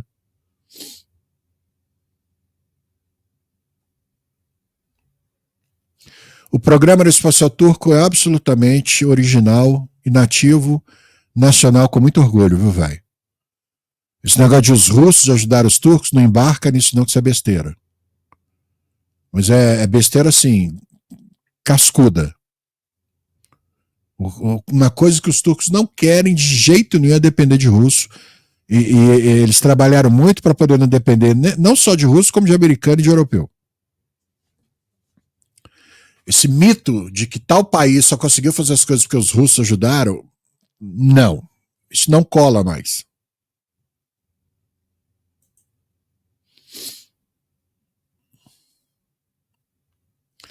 Como anda a discussão da produção nacional sobre licença da licença 19? Vai bem, vai bem. Eu acredito que a gente deva ter uma definição sobre isso positiva e acredito que o anúncio dessa parceria aconteça ainda no ano de 2025. Mas vai muito bem. É um programa que é interessante para a BAE Systems e é um programa que é interessantíssimo para o Exército Brasileiro, a diretoria de fabricação, que tem a liderança brilhante do general Thales Vilela. A diretoria de fabricação está muito empenhada em conseguir as melhores condições possíveis para poder produzir esses obuseiros sob licença aqui no Brasil.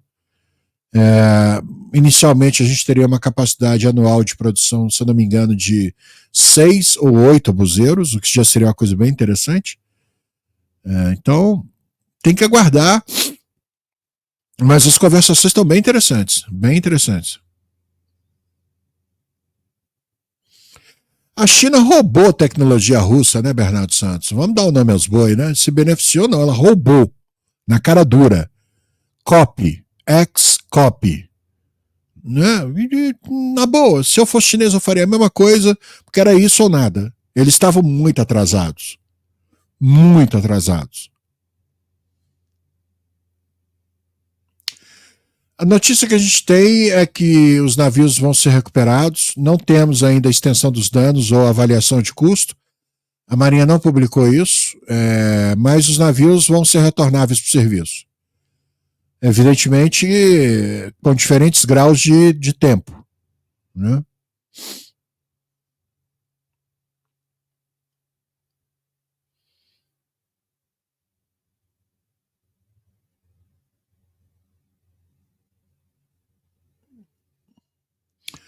Ana Vitória, em linhas gerais, qual a posição do Brasil no que se refere ao poderio militar na nossa região? Estamos bem? Ana Vitória, o maior general que o Brasil tem se chama território. Tá? Além do território funcionar como uma arma defensiva óbvia, né?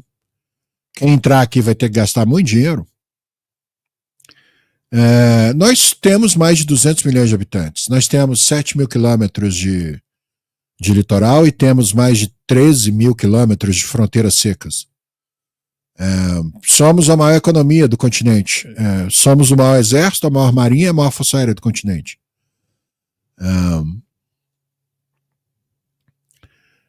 Militarmente falando, nós ainda temos uma liderança, mas estamos correndo o risco de ficar para trás em alguns setores. Por exemplo, nós estamos sobre o risco dos russos fornecerem mísseis balísticos de alcance intermediário para a Venezuela.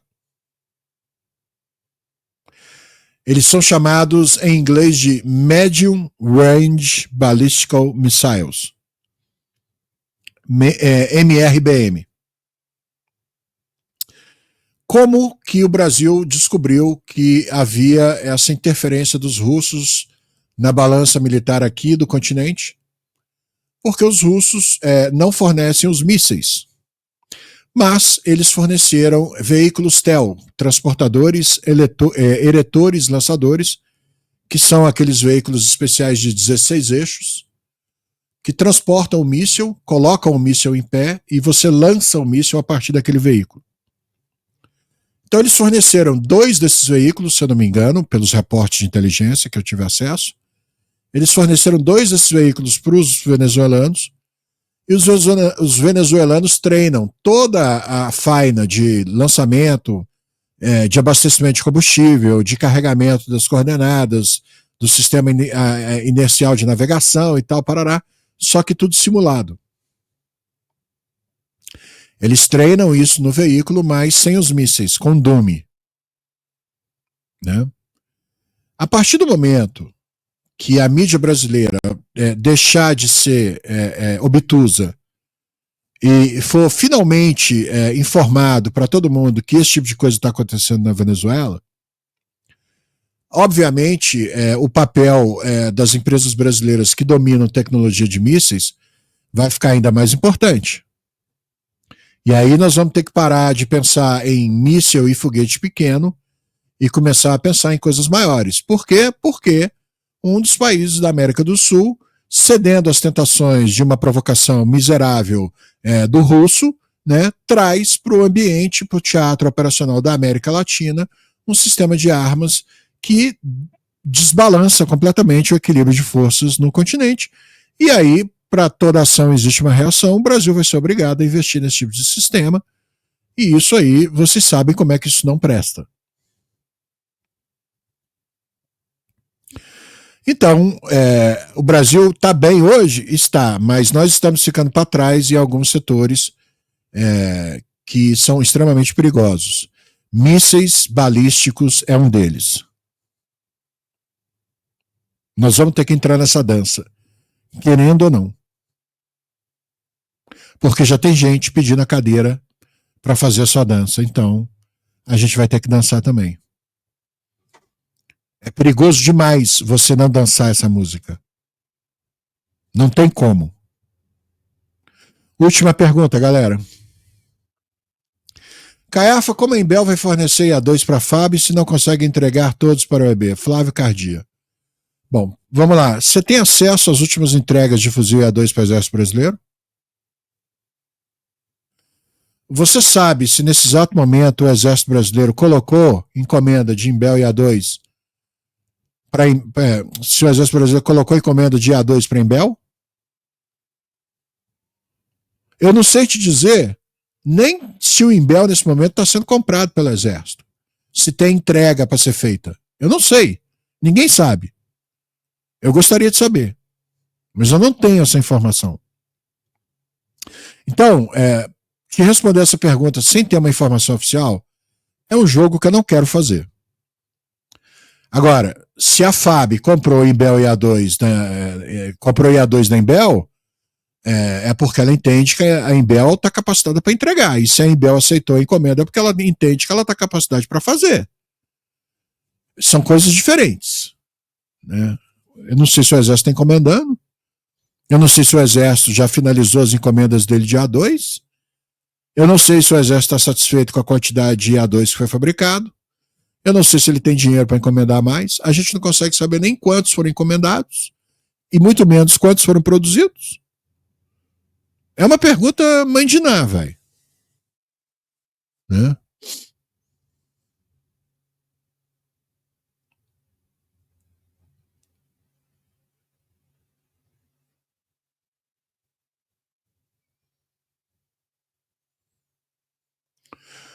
Bom, pessoal, a gente está chegando no final. Penteado, controla o teu linguajar no chat ou então eu vou te banir. Só vou te avisar uma vez. Controla o teu palavreado aí, tchê. Tem criança na casa. A criança sou eu. Bom, galera, a gente está chegando ao final de mais uma live. Queria agradecer pela excelente audiência, pela grande participação aqui no chat também. Hoje a gente passou bem do horário e não tem como. Para responder perguntas, a gente acaba indo quase para 2 horas. Mas foi bacana, deu para responder bastante pergunta. Agora eu vou ver a transmissão da NASCAR, o repeteco da corrida da NASCAR. E agradecer aí a participação de todos vocês e até amanhã. Amanhã a gente está de volta com outra live. Eu espero que até amanhã eu já tenha conseguido resolver o problema aqui, que eu não consegui ligar minha câmera de jeito nenhum. Amanhã eu vou tentar usar a minha câmera fotográfica, que ela tem um drive para ser reconhecida em rede. Aí eu vou tentar ver se eu consigo fazer com a minha câmera fotográfica. Se eu rolar, eu vou começar a fazer com ela. Que ela tem autofoco, aí fica legal. Boa noite, galera. Fiquem com Deus. Amanhã tem Fórmula 1. E Bernardo Santos. Cara, o Salles, se você deixar, ele fica 6 horas no ar. Entendeu? Se o Bastos topou, ele sabia que ele ia ficar no ar no mínimo 2 horas, bro. Então, o Salles é punk, ele é hardcore. Boa noite, galera. Exatamente, muito bem lembrado, Rocha. Lá no Ibirapuera está tendo exposição de sistemas de armas do Exército. Aliás, eu recebi umas fotos, vocês querem ver? Querem ver as fotos que eu recebi dessa exposição? Peraí.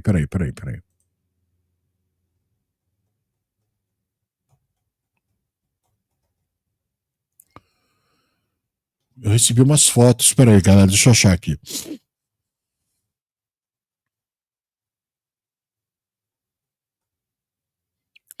Achei, ó.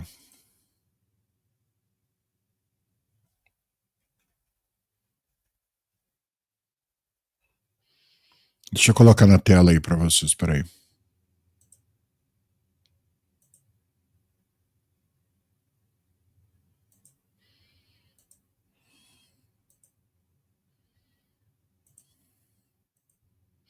Aqui, ó. Deixa eu ver se estão vendo aí, então. Bom, o Nauru 1000C do Exército tá lá, tá exposto. Aqui o Rafael Spike, o míssil anticarro.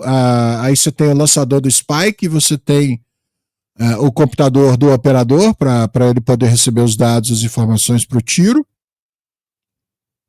É tipo um notebook robustecido, né? Muito legal. Na frente lá do Comando Militar do Sudeste tem um Jeep da Segunda Guerra, um M8 Greenhound do Exército Brasileiro da Segunda Guerra Mundial. A exposição está onde está o monumento aos mortos da Revolução de 32, se eu não me engano, né? Peças de artilharia também estão sendo expostas na parte externa. O carro de combate Sherman, do Exército Brasileiro, preservado, está sendo exposto lá também. Aqui o míssil Spike, no seu lançador, na versão de longo alcance, Spike R no tripé lançador. Né? Olha a quantidade de optrônico para você adquirir o alvo e tal. O Nauru 1000C, da aviação do Exército. Mais uma foto do lançador do Spike R. O Guarani, com a Remax 3, Guarani padrão. Essa é uma moto antiga usada pelos paraquedistas, né? Uma moto militar com pneus especiais todo terreno, capaz de subir em qualquer lugar. Isso aí era lançável de paraquedas. E fechando aí, que mandar os parabéns para os nossos amigos intendentes, que o 2 de abril foi dia da intendência. Né? Parabéns a todos os intendentes aí do Brasil. E assim, galera, a gente chega ao final de mais uma live no canal Caiafa Master. E agradecer a todos vocês. A gente já está se despedindo, viu, André? Moto com pneu de quê, vai? Pneu de Tobata? Tabata? Tobata? O que é Tobata? O que é Tobata? Tobata é tipo que é um negócio de usar na plantação? Eu já vi um trator de uma roda só. Caiafa, última pergunta. Já estamos na Terceira Guerra há muito tempo. Há muito tempo. Desde que a Rússia invadiu a Ucrânia, velho. Eu já vi esse tratorzinho maneiro, mas tem que saber mexer nele, que já me contaram que se não souber mexer nele, dá ruim.